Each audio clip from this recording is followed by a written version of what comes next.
Aloha, the realm of compassion. Take a deep breath in. Hand on your head. Releasing, letting go. Deep breath in. Hand on your heart. Being here. Deep breath in. Hand on your belly. Now what? Releasing the hands, softening the gaze, coming into this juicy bit of time that you've created for yourself. If you're following this practice as a daily inspiration to cultivate 20 minutes of me time, 20 minutes on this journey toward tenderness, this journey towards wholeness, you're on the right path by watching this video, by carving out the time to think, what's landing with me? What's resonating? What's making sense? What's inspiring me? Where do I want more accountability around this part of my life? I am pouring into you, my friends. I am giving you so much information. I don't anticipate nor expect that you're going to retain it all, nor do I expect or hope that it all applies to you. I'm merely sharing with you in a very juicy, digestible, chunky kind of way, a whole bunch of information about how to live an extraordinary life in your tender heart. We're in the realm of compassion.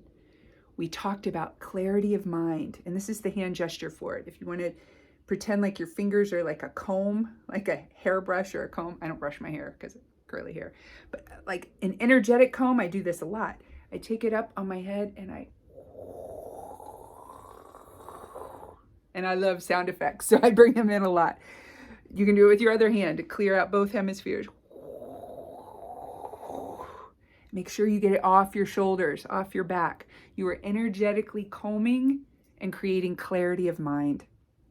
That's the hand gesture for clarity from yesterday. Today, we're all about openness. We're about dropping into that tender heart, opening the heart. The pain point is so many people, men and women combined, and I have both men and women watching this now. Know that. There is a global community watching this. Men and women feel hurt. Their heart hurts. Life gets lifey. It's too much. Addictions, numbing out isn't enough. So they build armor around their hearts. They drop into an armored place. Oh, that relationship was hard. I don't think I can do it again. Oh, I hear you. I know this. You make sense. And I'm asking, how's that working for you?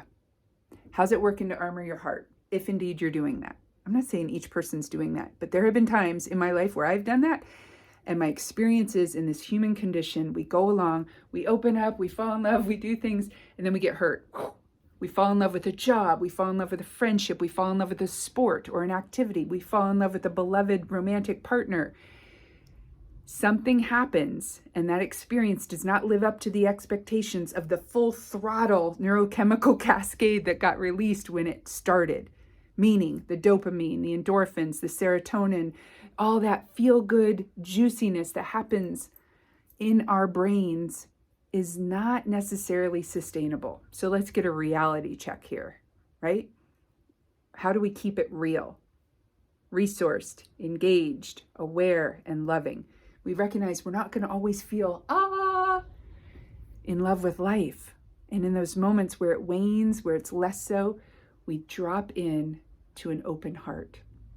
So one way we do that is we take our fingers, this is the physicality of it, and you bring it to where you think your heart center is.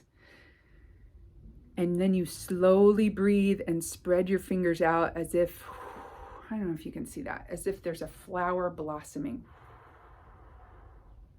And you can do this a few times. It's a very loving, energetic healing for an open heart, a tender heart. I'm doing it kind of fast because I'm feeling a little whoop. I just had some coffee. Slow it down.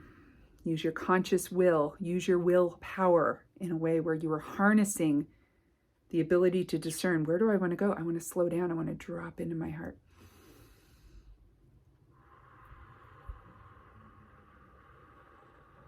Beautiful. Whenever you allow the exhale to be longer than the inhale, you're calming yourself down, stepping into command central of the nervous system.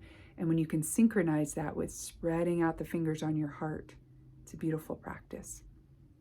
Another heart tenderizer, left hand to the heart, right hand on top, and then gently rotating little circles.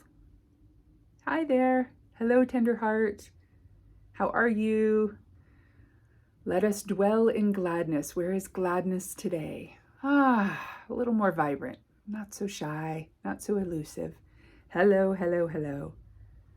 Joy, wholeness, gladness, our true nature. Come home. Mahalo. Thank you. As you're doing that, you may continue to practice these little heart gestures. If you find them soothing, self-soothing, think of them when you're going to bed tonight as a little, head on the pillow, grateful for the day, tenderize the heart. Remember these. I'm giving you little tasty chunks that you can take with you. Maybe I shouldn't use the word chunks. It's not altogether palatable. Tasty morsels. We've got some morsels here. All right, openness. Standard definition of openness is acceptance or receptivity to change or new ideas. As I wrote in my book, Moonshot, Aim High, Dive Deep, and Live an Extraordinary Life, I played with these ordinary topics and I developed extraordinary definitions. The extraordinary definition of openness for me is acceptance of the present state of things and a tremendous desire to upgrade the quality of one's spiritual life. I talk about this a lot, the big, beautiful both and. I deeply and completely love and accept myself, and I know there's more for me. There's more surrender. And I'm looking up a lot because the more I do this journey, the more I realize it's a spiritual journey of inviting spirit home to the tender home of my soul. How do I do that? In the realm of compassion, I do that through clarity of mind, openness of heart, openness of heart.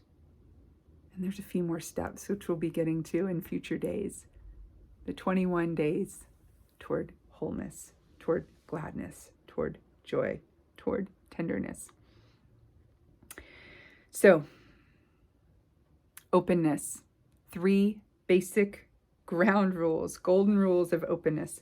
1, we were wounded in relationship, and it is in relationship that we can heal.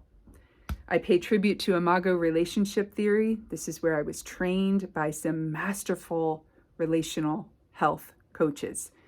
It is an incredible anchor in my mind to remember I came from hard times, but I don't have to keep creating them.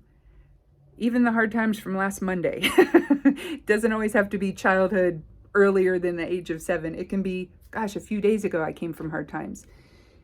It is in relationship that we are wounded. It is in relationship that we can heal. Conflict is growth trying to happen. What's the message here? Why does this keep happening in my life?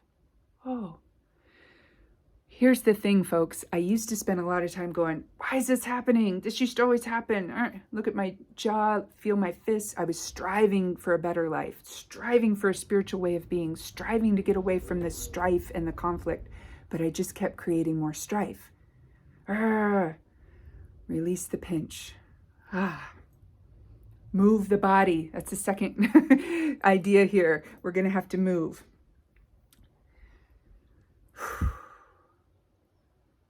Know that we all experience hurt. There's wounding that happens on this human journey. We are wounded in relationship. We can heal in relationship. Keep an open heart around that. Know the second golden ground rule. We can lock ourselves in a prison of hurt, or we can open up the gates of our heart and find centered groundedness in our core. Third, here we find openness beyond our wildest dreams, and I invite you to bathe in this possibility. The real danger is not in having our heart too open. It is in not opening it enough. I've met with so many people throughout these many, many moons of doing this transformational relational work. And when we close down, we don't give an opportunity for the sunlight of the Spirit to come in, for healthy intimacy with others, for joy in work, in purpose, in a beautiful day well lived. We must open our hearts. 3 basic ways to do that. In the spirit of openness, smile upon awakening before your feet hit the floor. Smile. Move your body daily. Stress lands in the body, our issues are in our tissues, we gotta give it a way out. And finally, adopt an attitude of gratitude. When you put your head to the pillow tonight, what went well? What am I grateful for?